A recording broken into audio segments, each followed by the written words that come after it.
Welcome to Psychology 107, Section 501.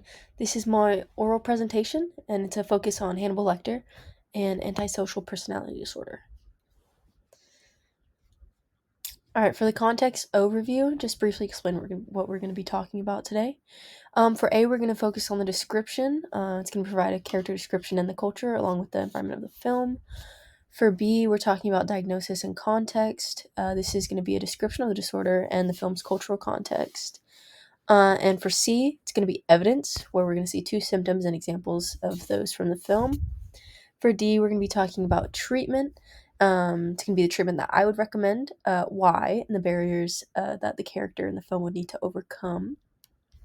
And for E, we're going to be talking about broader perspectives, which is just going to be discussing the portrayal of the disorder in the film and the accuracy of the portrayal.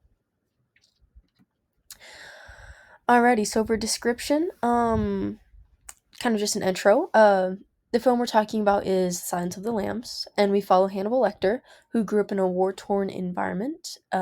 He becomes an infamous serial killer who is imprisoned for multiple murders and then escapes, and then through current time in the film.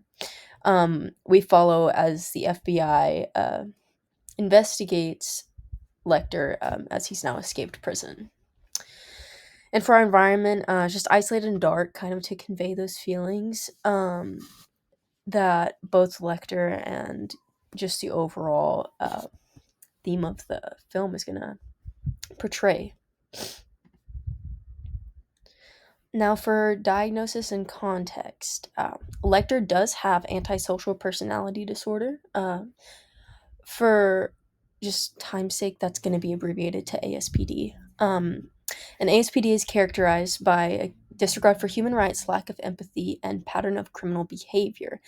Now, ASPD is more readily identified in Western cultures such as ours. However, non-Western cultures have different stigmas that might and do make it harder to diagnose properly. That's because these stigmas include being dangerous, violent, and untrustworthy, ultimately causing people to perceive ASPD as being untreatable. Now, for evidence, the symptoms that Lecter portrays are lying and manipulation and lack of remorse. Now, for lying and manipulation, we can see this when Lecter manipulates Dr. Chilton in the prison. He takes advantage of Chilton's naivety and uses it as leverage. And then lack of remorse can be seen when Lecter calmly recalls his murders. And both of these instances showcase his complete disregard for victims and just how easily he uses people. Alrighty, and for treatment, personally, I would recommend psychotherapy and or cognitive behavioral therapy, abbreviated as CBT. It's because these are designed to address behaviors and explore motives. But it is important to note that treatment success can be limited because there are barriers. Uh, Most notably, the lack of interest in changing, which would be on Lecter's behalf. This essentially would make him resistant to therapy, and he would likely view therapy in general as a useless exercise. Alrighty, and for broader perspectives, accurate portrayal comes into question. That's because this film conveys an exaggerated version of ASPD. But the accurate details do include Lecter's manipulative behavior, lack of empathy, feeling of pleasure from causing harm. But his extreme intelligence and planning is completely unrealistic. This does have an impact on understanding the disorder in general, as it promotes and or causes stereotypes around ASPD, therefore increasing people's misconceptions about the disorder.